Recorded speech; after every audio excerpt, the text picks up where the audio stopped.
Assalamualaikum warahmatullahi wabarakatuh. Kembali lagi di channel saya, Anissa Angelina. Sebelum lanjut, jangan lupa untuk klik tombol like, subscribe, dan komen ya. Nah, untuk konten kali ini kita akan membahas mengenai materi psikologi sastra. Psikologi berasal dari kata psike yang berarti jiwa dan logos yang berarti ilmu. Kata tersebut berasal dari negeri Yunani. Psikologi merupakan ilmu jiwa atau ilmu yang menyelidiki dan mempelajari tingkah laku manusia. Pengertian tersebut dikemukakan oleh Alkinson. Untuk psikologi sastra sendiri merupakan kajian sastra yang memandang karya sebagai aktivitas kejiwaan.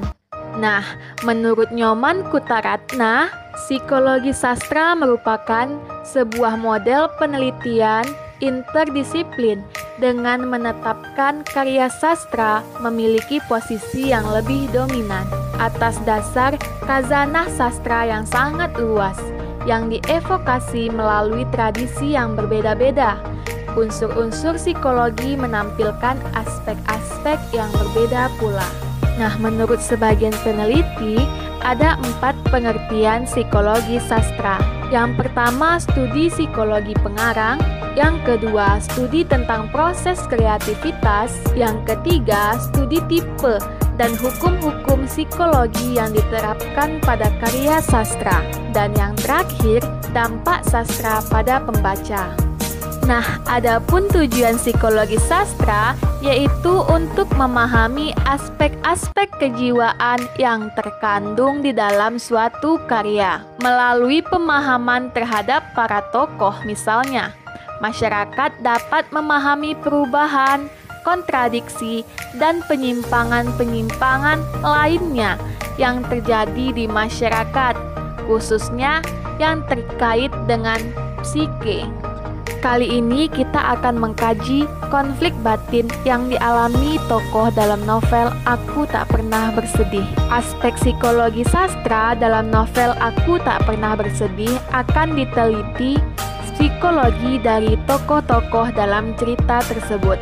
Analisis ini kita lakukan dengan teori kepribadian yang dikemukakan oleh Sigmund dalam teori psikoanalisis. Ada 3 aspek yang perlu kita cermati. Aspek pertama, ego. Aspek kedua, ide. Dan aspek ketiga, superego. Untuk analisis kali ini kita akan mengambil 5 sampel konflik batin. Yang pertama, konflik batin putus sekolah membuat Ira sering murung dan termenung di depan jendela. Ira terpaksa harus mengurung setiap mimpinya beberapa waktu ke depan, berharap kakaknya Zul memiliki rezeki lebih untuk kembali menghantarkannya ke sekolah. Ide dalam diri Ira mengatakan bahwa ia ingin sekali melukis senyum bangga dengan prestasi di wajah abang dan ibunya. Kemudian, ego dalam diri Ira mencoba untuk menerima keadaan dan mencoba meringankan beban abangnya dengan mengurus ibu yang terbaring sakit, mencuci baju abangnya, dan mengerjakan seluruh pekerjaan rumah.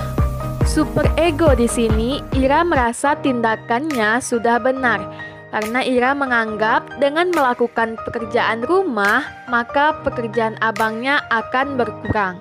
Superego mampu mendorong ide dan ego untuk merealisasikan kebenaran agar dapat mencapai tujuan, yaitu membantu abang dan ibunya. Konflik batin kedua, tangis pasrah Mas Safri. Ide dalam diri Mas Safri mengatakan bahwa ia memiliki tanggung jawab untuk menyediakan kebutuhan yang layak bagi istrinya yang tengah hamil besar. Namun ego dalam diri Mas Safri justru membuatnya mendekam di penjara. Tindakan pencurian yang ia lakukan untuk mengisi tabungan operasi persalinan istrinya dan memenuhi keinginannya untuk hidup layak justru menghantarkannya ke dalam sel yang kumuh. Superego dalam diri Mas Safri menyadari bahwa tindakannya salah, namun nasi telah menjadi bubur. hanya penyesalan yang ia punya sekarang. Konflik batin ketiga, penyesalan Zul yang tidak memiliki selembar ijazah. Ide dalam konteks ini adalah ketika Zul membayangkan memiliki pekerjaan yang layak jika memiliki selembar ijazah. Ego Zul justru memilih untuk putus sekolah di tahap pendidikan dasar untuk mencari uang jajan dan membantu ayah untuk sekadar memenuhi kebutuhan sendiri.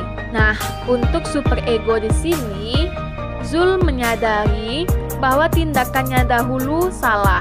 Seharusnya ia menyelesaikan sekolahnya agar memiliki ijazah dan menjadi bekal untuk mencari pekerjaan.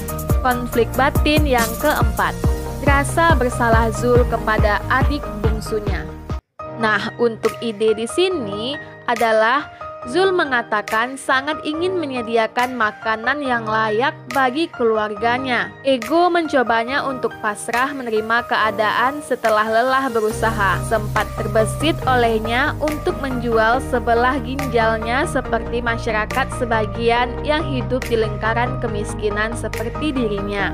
Namun superego di sini, Zul menyadari hasil dari menjual ginjal tersebut tak akan bertahan seumur hidup. Ia sadar tidak akan sanggup muli hanya dengan satu ginjal.